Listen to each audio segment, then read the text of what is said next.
Our story begins in the mid-1800s, an era of tremendous worldwide change. Devastating wars resulting in great migrations of refugees. During the 1849 gold rush, California experienced one of the greatest migratory influxes. People gravitated to California, the land of opportunity. One such migrant is Pedro de Saisset, a young nobleman from Paris. He studied law and business at the Lycée Louis le Grand, a feeder school to the Sorbonne University. In Paris, Pedro lived with his uncle, who was a famous admiral of the French Navy. In 1848, during the period that inspired Victor Hugo to write Les Miserables, the de Saisset family sends the young Pedro to America. With a trunk full of new clothes and a pocket full of money, Pedro ships out to California. It's an arduous journey around the Horn and takes several months to reach San Francisco. When he arrives in San Francisco, the captain leaves him on the dock with a small amount of money and his sea chest of well-tailored clothing. Pedro de Saisset becomes an entrepreneur and settles in Alviso, where he builds a business rowing miners across the bay. His fortunes improve when he meets the Sunol family. Antonio Maria Sunol was a Spaniard from Barcelona and was one of the earliest settlers during the Spanish era. He owned 2 ranchos, consisting of about 14,500 acres. He was also mayor of the pueblo of San Jose in 1841. He spoke perfect French and served in the French Navy. Sunol and de Saisset became friends. Sunol's widowed daughter-in-law, Maria de Jesus Palomares de Sunol, and Pedro de Saisset also strike up a friendship. They marry in 1859 and move to San Jose. In this growing, prosperous environment, Pedro de Saisset settles and puts down roots in the San Jose community. Pedro and his family would be key influencers in San Jose and Paris. Could it be that they would stand at the crossroads in the relationship between the San Jose Light Tower and the Eiffel Tower? In 1870, a war between France and Prussia breaks out. In a series of quick defeats, the Prussian army encircles Paris. Pedro de Saisset's cousin, Edgar, is the last man standing at the Fort de Montrouge.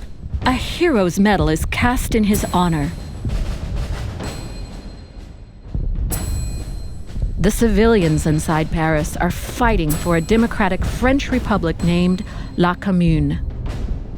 Outside Paris, in Versailles, the royalists are struggling to retain power. Victor Hugo and a man named Edouard Lacroix are elected to the breakaway Paris government.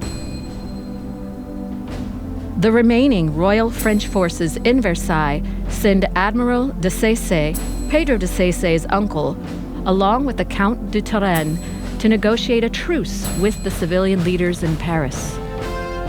Admiral de Saisset negotiates an agreement with Edward Lacroix that results in a famous declaration of truce.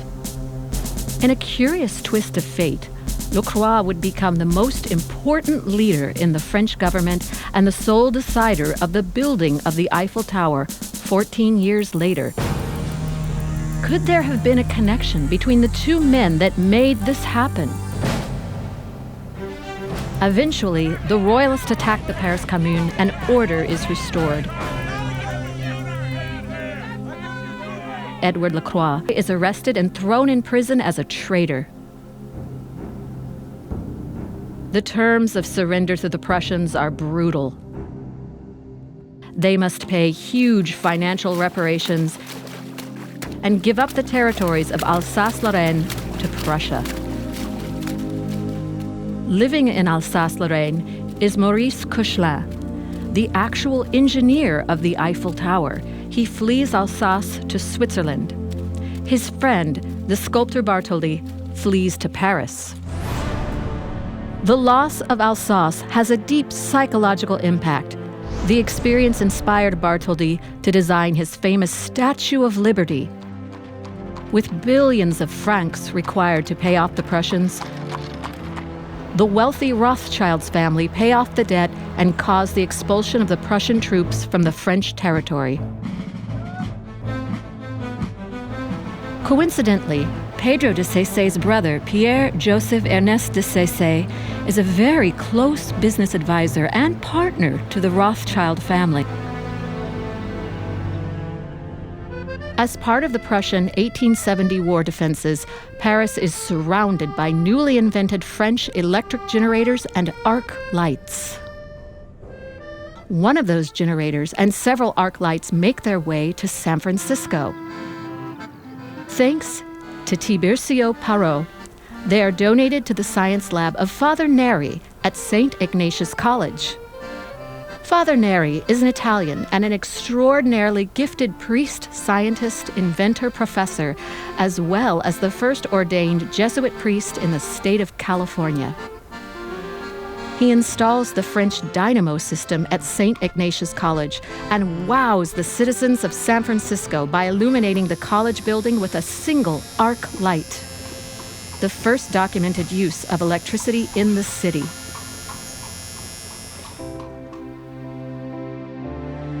The pace of the development of new discoveries and inventions quickens.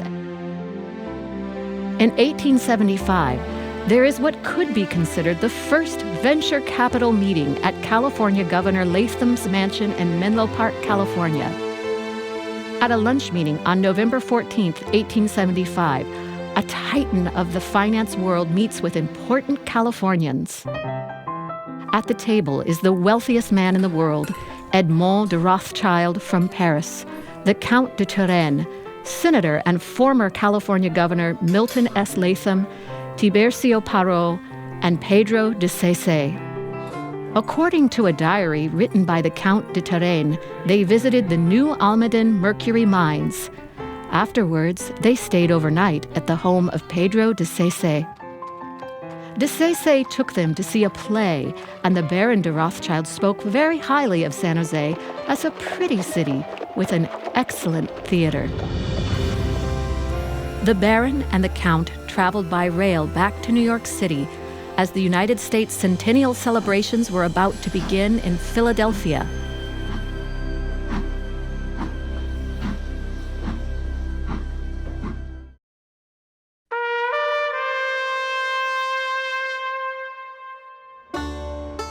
James Jerome Owen was a farmer and a teacher in Cayuga County in New York State and superintendent of the schools. He served in the New York Assembly. He was also in the publishing business. At the start of the American Civil War in 1861, he settles in San Jose and assumes control of the San Jose Daily Mercury newspaper. Using the Mercury as a bully pulpit, J.J. Owen wields a powerful influence and would be the man responsible for the concept and the building of the San Jose Electric Light Tower. So where did his idea of building an electric light tower come from?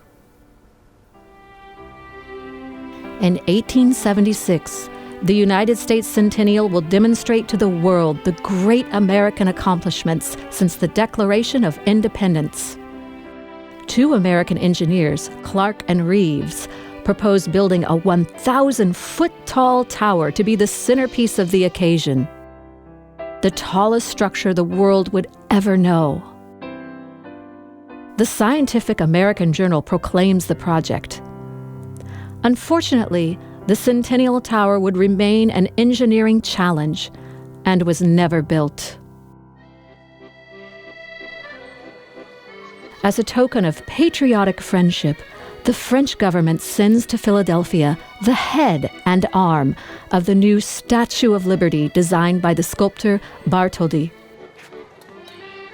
A 50-cent fee allows visitors to climb into the torch. The Statue of Liberty was not yet fully assembled because it presented an engineering challenge. contemporary engineers had not yet figured the best method to support the full-size statue without using stone. At the centennial celebrations, an amazing array of electrical inventions dazzle the visitors and the world. By now, the commercialization of electrical products is practical. The Brush Electric Company of Cleveland patents a magneto generator and starts selling arc lights and generators. This innovation replaces outdated, dirty gas lamps used in early 1878. The San Francisco Palace Hotel is the first on the West Coast to have electric lighting powered by the Brush generators. Around this time, George Rowe, a 23-year-old Canadian, arrives in California. Rowe secures the exclusive West Coast distribution rights to Brush electric equipment. He is also founder of the first electric generating company in California, the predecessor of the Pacific Gas and Electric Company, PG&E. J.J. Owen, editor of the San Jose Mercury newspaper, visits Rowe's generating station in San Francisco and sees the potential for San Jose. With the world attention on constructing high towers, plus new electric lighting products, it is inevitable that the two would be combined in some form. J.J. Owen envisions illuminating the entire city of San Jose using an electric light tower. At the time, San Jose was known for its poor municipal services and large public debt. In San Jose, a political group called the Gas House Ring is a powerful force in controlling the running of the city. They dominate politics to preserve the interests of the gas company, along with other local monopolies, and resist any improvements that conflict with their financial interests. But the city is growing, and merchants want better amenities, including sidewalks, paved streets, and of course, electric lighting.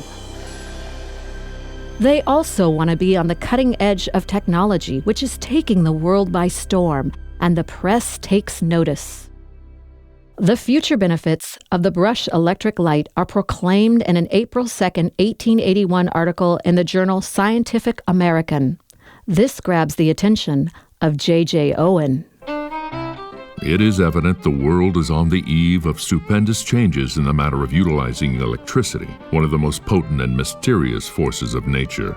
Now what the world wants is cheap electricity, so cheap that it can be brought within the reach of the people. It should be made almost as cheap as daylight, and generated in such abundance that no one need to be deprived of its use in any department of work where it can be advantageously applied. That electricity is to be the light, the fuel, and the motor of the future. There can now be but little doubt. And what other possibilities lie enshrined in its marvelous mysteries? No man knoweth. In the Gold Country, Nevada City formally announces they will be illuminating their city within 30 days with an electric light tower, which drives Owen into high gear to convince San Jose to adopt building an electric light tower. On May 13, 1881, J.J. Owen fires off an editorial that starts the ball rolling towards San Jose constructing an electric light tower. There is now little doubt that this new method of street lighting is bound to extend to other cities until it shall include every town where street lights are required. Its superiority over gas for lighting purposes and its far greater economy settle the question as to its general use. An archway of common gas pipe sprung from the four corners of First and Santa Clara streets and meeting at an altitude of 150 or 200 feet would furnish a substantial and inexpensive support for a bunch of electric lights that would light both said streets thoroughly to the city limits. We believe the plan is entirely practicable, and as such we commend it to the consideration of our Common Council. This is the first time that the actual vision of the tower has been given form. J.J. Owen then strikes a blow against the gas company by stating that electric lighting would cost only 1/3 of the current gas lighting illumination system used by the city. The gas house ring is not pleased. This does not deter the city council, and they agree to allow Owen to proceed with his electric lighting experiment, as they call it.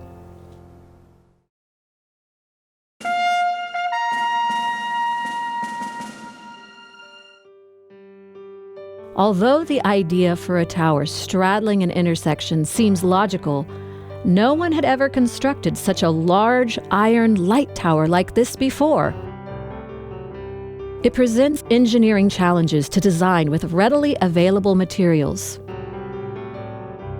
Owen turns to a local architect, Irish immigrant John Gash. The first thing they look at was the base of the pyramid representing the street intersection. J.J. Owen originally plans the tower to straddle the intersection of First and Santa Clara Streets, the original center of the city. But he moves the design 1 block west to a wider intersection to enable a higher tower to be built. The intersection of Market and Santa Clara forms a 75-foot square base. Owen says the tower needs to be at least 150 to 200 feet high to be effective at illuminating a large area of the city. A triangular structure is the most stable. A 2-to-1 ratio would mean a tower of 150 feet tall, still less than optimum. A ratio of 3-to-1 yields a height of 225 feet, which would be just about right for their purposes. By designing the structure in increments of triangles, Gash knows that it gives the highest degree of stability. A flagpole to the top would increase the overall height to an amazing 237 feet tall. Could this design have been a significant decision that would eventually influence the design of the Eiffel Tower? When looking at the height of famous historic structures at that time, the San Jose Electric Light Tower would be a very grand and unusual structure. Gash recognizes that while the tower is basically a stable structure, it needs additional supporting elements. He decides to use large circular pipes at various height intervals for stability. The circular pipes become smaller as you go up to the top. Guide wires would then be fastened to the cross beams for extra strength. It's not hard to see John Gash adding an architect's touch. He designs the graceful arch at the base of the tower. This reflects the circular supports to create a harmonious design. The arch also presents itself as a beautiful and attractive gateway to the city for those entering on foot, horseback, or carriage. With the engineering drawing in place, Owen and Gash begin to figure out the rough costs for the building of this tower. Just using material cost and rough construction estimations, they come up with a very optimistic projected cost of only $500. A request for construction bids goes out. On a Saturday in June, the bids are anxiously opened. The lowest bid comes back at nearly 10 times expected cost at $4,000.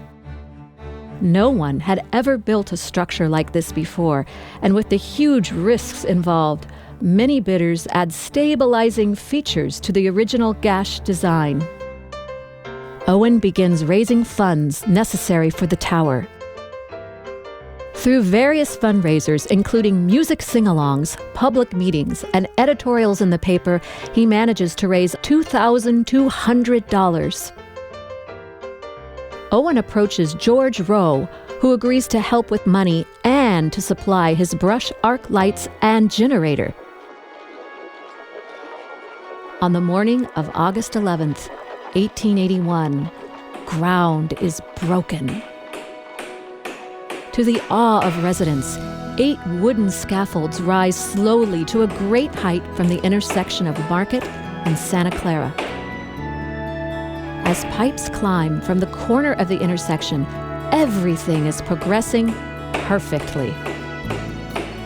When they reach the 3rd section, it is time to remove the outer sections of scaffolding. It is not clear how the accident happened. Possibly a workman, when removing the scaffolding, broke a supporting rod.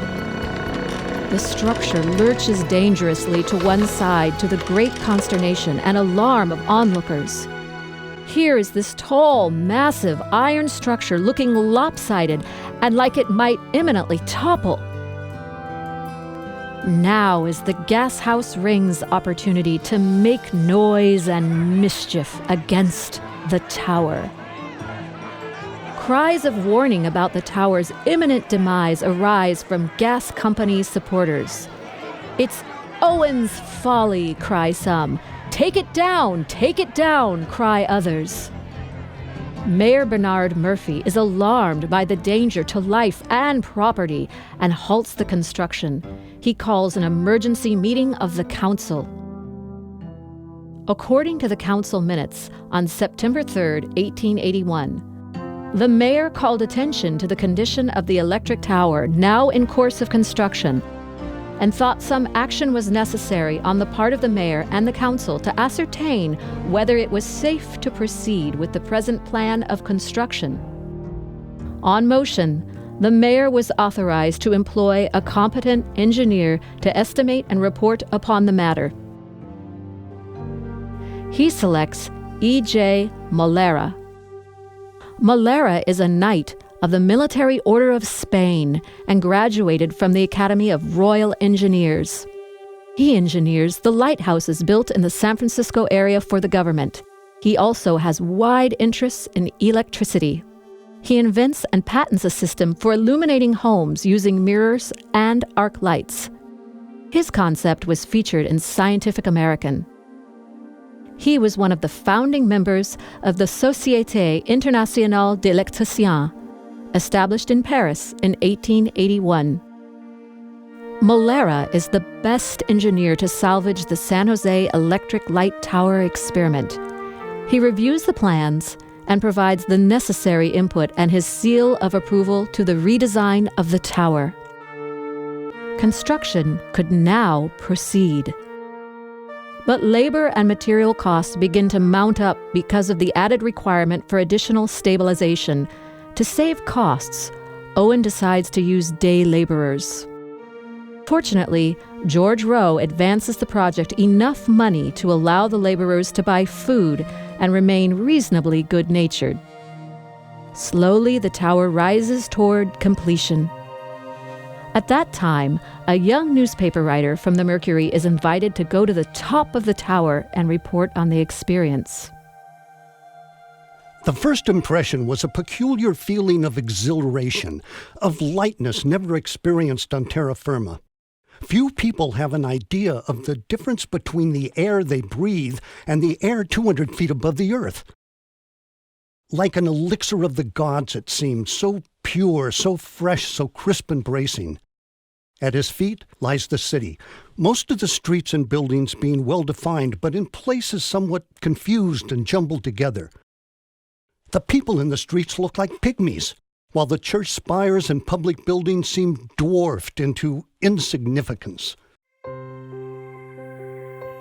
From the top, the young reporter can see the fog rolling over the Santa Cruz Mountains, the city of San Francisco, and the sailing ships on the bay.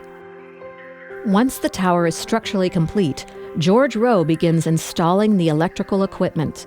The tower will have 6 arc lights on the top. It would illuminate the city with 24,000 candle power, making it the brightest electric light tower in the world. The electric generator is located at the lumber mill of T.J. Gillespie at the corner of San Pedro and Post Streets, just 2 blocks away on property owned by Pedro de Cese. During the day, the mill uses its steam generator to operate the saws and planes to cut and finish wood. At night, The mill changes the belts over to the brush electric dynamo to turn the generator to power the lights. Everything is finally in place for a test running of the lighting system. On December 13th, 1881, the crowds gather and anxiously await the lighting of the tower for the first time. Shortly after the time announced, a soft white light was observed at the summit of the tower, which grew in intensity and brilliance until the full power of the 6 globes was exhibited, and until the city for a mile in a radius was enveloped in a glow like that of the golden moon. As the full, clear stream of light fell over the city, a murmur of admiration ran through the crowd, and the steam whistles of the various mills and factories sent forth notes of welcome. Although shining 24,000 candle powers, the observer at a point beneath it, or but a short distance away, could gaze continuously at it without the blinding effect experienced from gazing directly at the sun. The general opinion was that it was an object of marvelous beauty, and the exclusive of its usefulness. It was fully worth the money expended.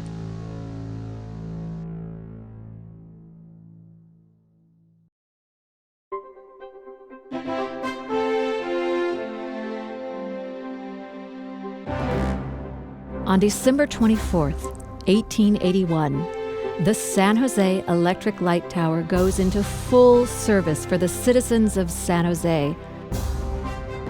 The Mercury proclaims on the front page of the Christmas edition the great success of the electric light. And subsequently, the San Jose Electric Light Tower begins to achieve worldwide acclaim and recognition. Harper's Weekly proclaims, "The tower constructed at the intersection of 2 main business streets of the city of San Jose, California, is the first of the kind yet on that plan." Vanity Fair wrote, "It is a great achievement for a town to light itself up all over with electricity, and it is an unusual honor to be the planner and projector of such a wonderful tower as that from which the beautiful noonday moon-like rays start from." Scientific American wrote, "To Mr. J.J. Owen, editor and proprietor of the San Jose Mercury, belongs the credit of conceiving this, the most beautiful, effective, and suitable erection for the illumination of a city by the electric light. And the success of the experiment has exceeded the most sanguine expectations of the projector." The Los Angeles Times proclaims that Los Angeles wants one and must have it. The Santa Barbara Press says, "Mr. Owen has been bitterly resisted by the gas company and their paid organ. He has had a weary fight, but this victory compensates for all the struggle. The light tower is singularly graceful and attractive in appearance. It will be adopted as the favorite electric tower of the world." Citizens proclaim its benefits. All are astonished and delighted by its brilliancy and beauty, says Tyler Beach, owner of St. James Hotel. Judge Payne says objects in his yard are rendered plainly visible. John Auzure visits his vineyard 5 miles east of the city, and the rays from the electric light are very strong there, and that he can see quite well to work there. Mr. Bush, who resides on Grant Street, a mile distant, is able to read the headlines of a newspaper by the light. Councilman Simon Grosellier, who lives at the corner of Park Avenue and Vine Street, says that the light shines clear and bright at his residence. As the city basks in the glory of the tower, San Jose almost lost the tower because of financial difficulties. The electric light tower construction costs need to be paid off. The workers and suppliers put a lien on the tower for claims of $1,000. Owen has to avert a financial disaster which would require dismantling the electric light tower. The city council comes to his aid. In February, the council recommends that The lighting of the 50 gas lights of the street lamps will be discontinued for 1 month, and that the electric light company now receive the amount now paid for San Jose Gas Company. This strikes a financial blow to the gas company and gives J.J. Owen the breathing room to find a solution. By April 1882, Owen has a solution. The San Jose Brush Electric Light Company is formed and purchases the tower by issuing stock and paying off the debts. The corporation founder and its first president is Pedro de Saisset, by now a prominent San Jose businessman, vice counsel to the French government in San Jose, lawyer, and real estate entrepreneur. With personal ties to the wealthy Rothschild family through his brother, Pedro is the logical choice to head up this new electric lighting company. On July 20th, the City Council formalizes the relationship with the new company with the agreement to pay $3 per month for every gas lamp that is extinguished and no longer needed. This map shows the great circle on which the electric light tower successfully replaces gas lamps. Despite Pedro de Saisset being the vice consul for France in San Jose, how would information about the successful electric light tower get transmitted back to France? Pedro de Saisset and Councilman Grosellier, very influential Frenchmen in San Jose and close neighbors, begin a promotional program for the electric light tower to their friends and business connections in Paris. On a Rothschild ledger sheet from the Parisian bank account of Pedro de Saisset, his brother Ernest writes, "I have received the Christmas edition of the Mercury News." Pedro also sends the Mercury newspaper article to his other business associates in France. Afterwards, the French scientific journals pick up the news of the now world-famous San Jose Electric Light Tower. La Lumière Électrique in September 1882 publishes a glowing report about the San Jose Tower. It contains a comprehensive description along with dimensions and construction methods. They describe a pyramid that is not the ultimate in elegance, but state, "The Americans care less for artfulness than for practical solutions." In the same year, the French publication Les Nouvelles Conquêtes de la Science has a several-page spread with more specific technical details. They describe how the light illuminates objects as far away as 2 kilometers. The article includes a beautiful full-page drawing of the San Jose Electric Light Tower. In April 1883, Annales Industrielles also has a mention of the San Jose Electric Light Tower. Later that year, the prestigious French journal La Nature writes about the San Jose Tower complete with a drawing and interesting footnote. It says the information was supplied to La Nature by San Jose councilman Simon Grosellier. With the San Jose Light Tower now a well-known fixture in San Jose, could it have possibly influenced the design of the Eiffel Tower?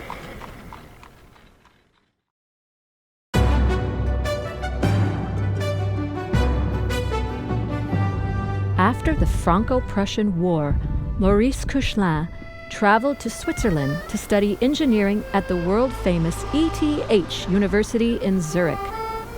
He graduates with honors, and at a young age of 23 is hired by the Eiffel Company to be their chief engineer and moves to Paris. While John Gash and J.J. Owen worked out the final design of the San Jose Electric Light Tower in 1881, in Paris, Maurice Krishnans is working on engineering the innovative supporting structure for the Statue of Liberty. He invents the curtain wall method of supporting high structures. His concept is for an iron structure to be the inner support, and the outer shell is simply the affixed ornamentation. It is a significant engineering advancement, but interestingly, the iron structure within the Statue of Liberty is in fact smaller than the San Jose Electric Light Tower. At the same time, the French government is planning their own centennial celebration of the French Revolution of 1789. They want to build something enormous to show the world they lead the way in terms of culture and industry. A 1,000-foot tower would be the perfect symbol. Despite his being jailed during the Franco-Prussian War, Édouard Lecroix in later years became a prominent leader in France. Lecroix is voted in as a minister and becomes the second most powerful man in the French government. He is also put in charge of planning the 1889 French Centennial Exposition. It is against this backdrop that he starts the ball rolling towards building the tallest structure in the world, the Eiffel Tower. At age 26, Maurice Krishnans is the world's foremost engineer who knows the most complicated formulas and engineering equations to accurately determine the stresses of large structures. His work on designing the support structure of the Statue of Liberty and the huge-spanned Garabie Viaduct proves his prowess at a very young age. One evening, in his atelier in Paris, Krishnans decides to try his hand at solving the challenge of building a 1,000-foot structure. His original drawing survives today at the archives of the ETH University in Zurich. It shows the evolution of his idea for the original design of the Eiffel Tower. To emphasize the scale of the project, he draws stacked one on top of the other, well-known monuments until he reaches the equivalent size of 1,000 feet or 300 meters. He starts to design the base of the tower. It is a stone, arched structure. But then Krishnans changes his mind and decides to use a metallic pyramid design. A portion of the pyramid is drawn looking down from the top. Clearly marked are the dimensions, 100 meters by 100 meters. This is similar to how Owen and Gash started their design by pacing out the size of the Market and Santa Clara Street intersection. To make a 300-meter or 1,000-foot tower from a 100-meter base, the ratio of the base to height would be 3 to 1. It's an amazing coincidence. This is precisely the ratio of the San Jose Electric Light Tower. We know Krishnans would have read the scientific journals proclaiming the San Jose Electric Light Tower a successful structure. Seeing the illustrations of the San Jose Tower, he could have been inspired by it. The San Jose Tower ratio of 3 to 1 would have been a logical place for him to begin engineering his tall tower design out of iron. The rest of Krishnans' drawing is in blue ink, and it is the mutual work of Krishnans and Émile Nouguier, another Eiffel engineer. The design was relatively easy to construct without the heavy weight and cost of using stone. When they finish, they proudly show it to their boss, Gustave Eiffel. Unfortunately, Eiffel is not impressed. He says, "Quit fooling around, boys. We don't have time for such nonsense." Eiffel fails to see the business opportunity. The Eiffel Tower project would have been dead right there had it not been for Édouard Lecroix. Lecroix would have been familiar with the San Jose Electric Light Tower. He could have heard about it either from his friends, Ernest de Saisset, the Rothschilds, or likely read the many French technical journals proclaiming the great and worldwide recognized San Jose Tower. When he sees the Krishnans Design and sees the similarity with the San Jose design, Lecroix falls in love with the Krishnans Design and envisions the possibilities. In a meeting with Eiffel, Minister Lecroix pledges as the minister in charge of the 1889 exposition, he would guarantee approval of the Krishnans Design for construction. Eiffel makes an about face and gives the two engineers a percentage of the future proceeds in the project, From this point on, it would be known as the Eiffel Tower. Eiffel instructs the two engineers to work with Sylvestre. Sylvestre notably adds flourishes, restaurants on the various floors, and a beautiful arch at the bottom, reminiscent of the San Jose Electric Light Tower. Eiffel makes an official presentation outlining the justification for his 1,000-foot tower. The same prestigious French journal, La Nature, that earlier published information about the San Jose Tower, they publish Eiffel's 5 key points for building the Eiffel Tower. The fifth and most important point, Eiffel states that his tower would also be an electric light tower. Attaching sufficiently strong arc lights like they do in some American cities, you can achieve a lighting whose advantages are well known but not quite realized on such a vast scale. One can also illuminate the entire exposition in a way that would be agreeable and complete with 1 point of illumination. A contract for over 1 million francs for the building of the tower is awarded to the Eiffel Company and construction begins. The city of Paris was a magnet for international visitors. And a remarkable coincidence, Pedro de Saisset sends his son, Ernest Pierre, to Paris to study painting at the prestigious Académie Julienne and the Beaux-Arts. His many letters home to his family give us an idea of what it's like in Paris from the perspective of a native son of San Jose. He writes, "Paris has got to be quite Americanized.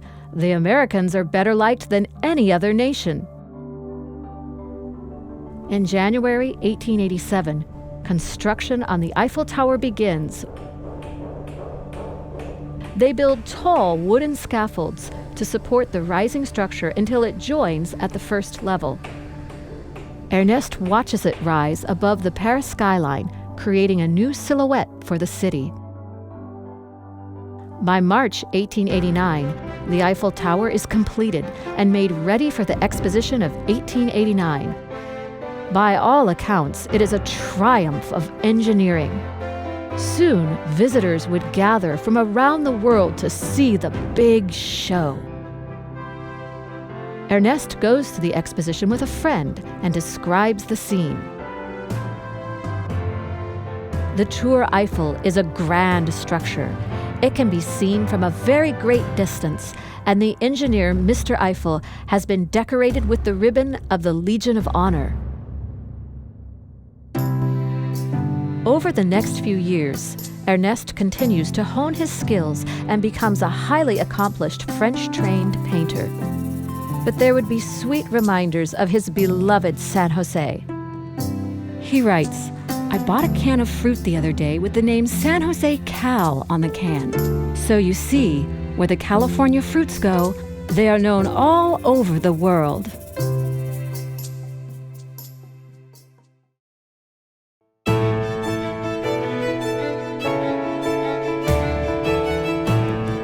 Back home, the San Jose Electric Light Tower lost favor as a general method of lighting the city. The San Jose Brush Electric Company in 1883 had already started to install more practical electric streetlights. J.J. Owen lived in San Jose until 1884 when he sold the Mercury and moved to San Francisco. 2 years later, he died before the Eiffel Tower construction was started. After Ernest de Saisset completed his studies in Paris, he returned to his beloved San Jose and opened an art studio.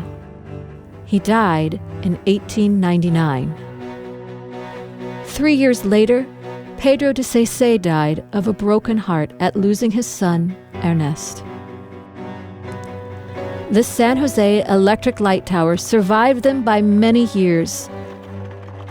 It remained standing after the great 1906 earthquake. It became a focal point during the annual Fiesta de las Rosas parade, and it would be a beautiful city centerpiece for the 4th of July and Christmas holidays. But over time, the tower began to show its age as it began to shake and vibrate more and more with the passage of time. Even Alex Hart, from Hart's department store, had warned the city council that should the tower fall on his Hart's department store, the city would be liable. Seeing the inaction of the city council, Alex took matters into his own hands and formed a Citizens Tower Committee for the preservation and restoration of the tower. With the help of other business owners, he raised over $4,000 for the tower. On the evening of Thursday, October 28, 1915, Alex Hart made a presentation of the funds to the city for the repair of the tower.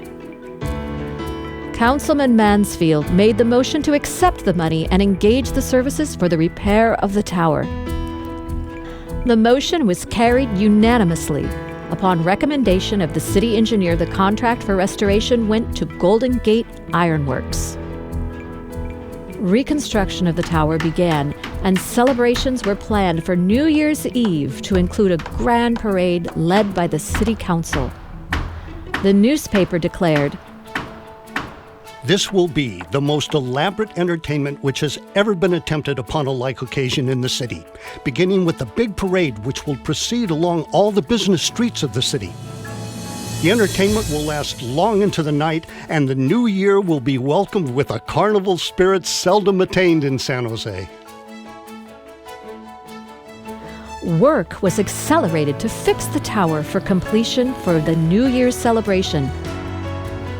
All through November, scaffolding was installed and the repairs proceeded. But winter weather was delaying efforts. On the morning of December 3rd, 1915, there was one of the fiercest winter storms to ever hit the city. There was a record rainfall and strong winds not seen since 1886. Streams overran their banks, with 2.5 inches of rainfall recorded in just a few hours. At 11:55 a.m. that morning was a huge gust of wind that clocked at nearly 60 miles an hour. The old tower shook violently, according to reports. A rod snapped, and then another. About 50 feet below the top, the huge frame buckled slowly at first, then the structure twisted, then with increasing velocity as rods and supports snapped, it crashed to the northern side. Then snapping of the rods could be heard for some distance. Suddenly, a broken trolley wire came in contact with one of the street rails, and a sheet of blue flame shot into the air. And with a cry of horror, the crowd scattered in several directions. Fortunately, the scaffolding from the reconstruction company prevented the structure from completely collapsing into the street. No one was injured. The collapse happened only 37 days after the city council approved its repair, and a few days before the repairs were to be finalized. The special celebrations planned for New Year's Eve were canceled. The city council called for an investigation into what happened. According to the contractor, when the tower was initially examined, there were 13 support rods broken. The 60-mile-an-hour gale would exert 23 tons of pressure against each corner of the structure, which had already exceeded its lifetime by 4 years. The exterior paint gave a false impression. The inside of the hollow pipes had decomposed and crystallized and had greatly weakened the structure. Considering that the tower was the first of its kind, made from inexpensive material, it is remarkable the tower stood for as long as it did, for 34 years. The San Jose Tower eventually faded from the scene, but not from memory. In some ways, it has always remained the phantom icon of the city. It still captivates our imagination today. In the grand sweep of history, the San Jose Electric Light Tower was an important first step in innovative design and construction of such towers. we can be proud that this valley is an important birthplace of innovation and entrepreneurship. We are an imaginative and innovative people who influence the world. In his last fundraising effort, Owen spoke of his experience as an entrepreneur and visionary. His experience rings just as true in 1881 as it does for entrepreneurs today. It may be well for us and for the world that we may not know what tomorrow will bring forth, else many enterprises of great pith and moment would fail for the lack of the proper resolution and effort for their consummation.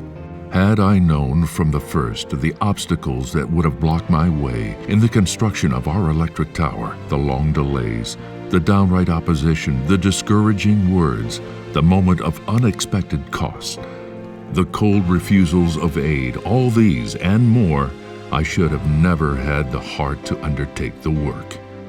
But once involved in the task, there was no backing out, except by succumbing to a humiliating defeat which I did not intend to do.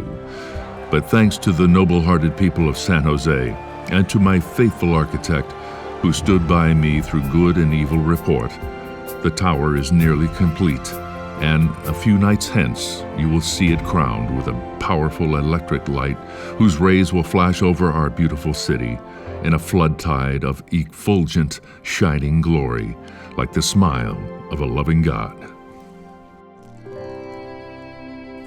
By combining iron with electricity, San Jose initiated the transition from being the agricultural center of the world, known as the Valley of Heart's Delight, to the future center of technology known so well today as Silicon Valley. This story shows how in the 1880s, as today, our hearts and minds drive future possibilities and turn them into reality. This driving force towards human progress is what connects the two towers more than anything else.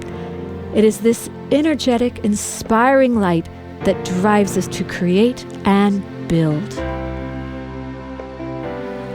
As we take a final look at the truly remarkable and wonderful relationship between the Eiffel Tower and the San Jose Electric Light Tower, its similar proportion and archway, the families involved in the process, the engineering improvements. Let us listen to some final prophetic words of J.J. Owen of what he dreamt for the future of what would one day become Silicon Valley, 100 years after his time. Well may we ask, what next?